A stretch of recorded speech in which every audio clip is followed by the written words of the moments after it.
नमस्कार मंडळी, पुन्हा एकदा आपल्या नवीन एका व्हिडिओमध्ये तुम्हा सगळ्यांचं खूप खूप मनापासून स्वागत.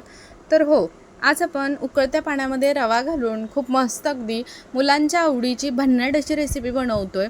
एकदा का तुम्ही ही रेसिपी मुलांना घरातल्या साहित्यांमध्येच करून खायला घातली तर मुलं बाहेरचं खाणं विसरून जातील आणि घरीच खायला मागतील नेहमी. आठवड्यातून 2-3 वेळा तर नक्कीच बनवाल तुम्ही.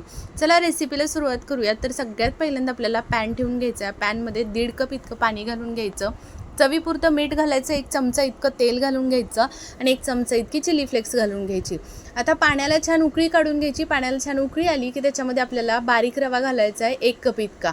तर इथे लगेच रवा घातला की गॅसची फ्लेम मात्र आपल्याला लो ठेवायची आहे आणि ज्या पद्धतीने आपण उपमा कसा शिजवून घेतो अगदी त्या पद्धतीने आपल्याला ही रवा अगदी व्यवस्थित या पाण्यामध्ये शिजवून घ्यायचा आहे. अगदी योग्य प्रमाण तुम्हाला सांगितलं आहे. 1.5 कप पाण्यासाठी 1 कप रवा अगदी योग्य प्रमाण आहे. जर तुमच्याकडे मोठा रवा असेल ना तर तुम्ही थोडंसं बारीक करून घ्या मिक्सरमधून आणि तो वापरा, जेणेकरून पाणी आणि रव्याचं प्रमाण अगदी योग्य होईल. तर इथे छान असा गोळा तयार करून घ्यायचा. पाहू शकता अगदी मस्त गोळा तयार झालेला आहे. पॅन सोडायला लागले मिश्रण. आता मिश्रण आपल्याला काढून घ्यायचं आहे आणि एका साईडला ठेवायचं थंड होण्यासाठी. तोपर्यंत इकडे बटाटेसुद्धा मी उकडून घेतलेले होते सुरुवातीला. इथे 2 बटाटे घेतलेत मी. आता याची सालं काढून घ्यायची आणि व्यवस्थित अगदी बटाटा किसून घ्यायचा आहे. बटाटा पूर्ण किसून घेतला की जो बटाट्याचा किस आहे तो आपल्याला काय करायचा आहे याच्यामध्ये घालायचा आहे. तर आता हे थंड झालेलं मिश्रण त्याच्यामध्ये हे घालण्यापूर्वी आपल्याला इथे पहा भरपूर अशी कोथिंबीर घ्यायची आणि कोथिंबीरसुद्धा अगदी बारीक अशी कट करून घ्यायची आहे. आता ही कोथिंबीर साईडला ठेवून देऊयात आणि लगेच पुढची तयारी करायला घेऊया. आता इथे उकडलेला बटाटा मिश्रणामध्ये घालून घ्यायचा रव्याच्या. नंतर त्याच्यामध्येच आपल्याला मिरेपूड घालायचे अर्धा चमच इतकी, चाट मसाला अर्धा चमच इतका घालायचा, भरपूर अशी चिरून घेतलेली कोथिंबीर घालायची आणि सगळं आपल्याला एकजीव असं मिश्रण तयार करून घ्यायचं आहे. व्हिडिओत अगदी दिसतंय त्या पद्धतीनं. त्याच्यामध्येच आपल्याला 2 चमचे इतकं तांदळाचं पीठ घालायचं आहे किंवा कॉर्नफ्लोअर घालू शकता. इथे मी कॉर्नफ्लोअर वापरलेलं आहे. आता कॉर्नफ्लोअर घातलं की व्यवस्थित पुन्हा एकदा व्यवस्थित मिक्स करून घ्यायचं. इथे व्हिडिओत पाहू शकता अजिबात तेल वगैरे तुम्हाला इथे वापरायची बिलकुलच गरज नाही आहे. तर इथे गोळा छान तयार करून घेतला. आता हा गोळा आपल्याला काय करायचा आहे साईडला ठेवायचा आहे आणि पुढची तयारी करायला घ्यायची. तर पाहू शकता व्यवस्थित अगदी मऊसूत गोळा तयार करून घेतला की त्यातला चपातीच्या आकारापेक्षा मोठा म्हणजेच अगदी 2 चपातीचा एक गोळा असा तयार करून घ्यायचा आणि तो गोळा आपल्याला पोळपाटावरती ठेवायचा आहे किंवा चॉपिंग बोर्डवरती आणि आपल्याला लाटून घ्यायचा आहे.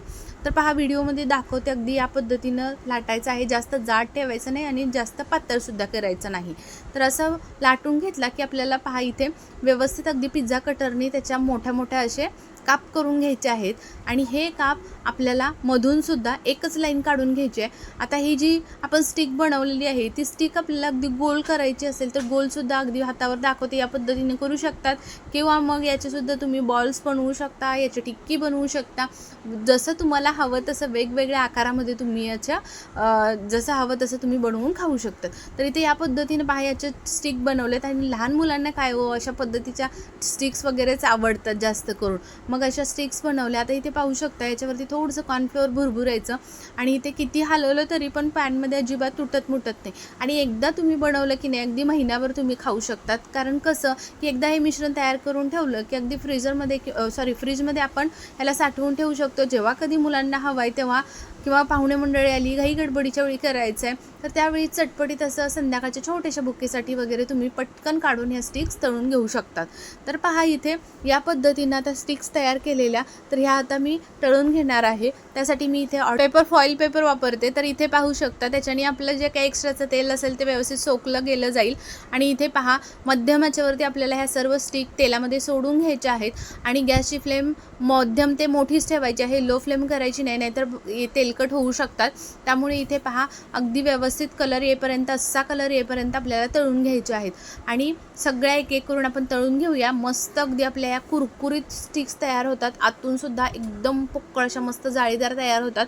इथे मी तुम्हाला आवाजसुद्धा ऐकवते, पाहू शकता अगदी मस्त कुरकुरीत होतात. आता तुम्हाला वरतून जर तेलकट दिसत असल्या ना बिलकुलही ह्या तेलकट होत नाहीत. थंड झाल्यानंतर ह्या गरम आहेत त्याच्यामुळे तुम्हाला थोडंसं वर तेल दिसत आहेत. पण एकदा तुम्ही या पद्धतीने बनवले आणि मुलांना खायला दिलं तर मुलं बाहेरचं कधीच पॅकेटवाल्या गोष्टी मागणार नाहीत. सॉसबरोबर तुम्ही हे खाऊ शकता, मायोनीजसोबत खाऊ शकता, ट्रॅव्हलमध्ये वगैरे सुद्धा तुम्ही स्नॅक बॅगमध्ये घालून अगदी व्यवस्थित रॅप करून घेऊ शकता. कशी वाटली रेसिपी मला कमेंट करून सांगा. रेसिपी आवडली तर अजून चॅनलवरती कोणी नवीन असेल, चॅनलला सबस्क्राईब केलं नसेल तर नक्की चॅनलला सबस्क्राईब करा. सोबतचं बेल आयकॉन दाबा. रेसिपी संपूर्ण पाहिली त्याबद्दल धन्यवाद. चला उद्या पुन्हा भेटू. तोपर्यंत बाय बाय.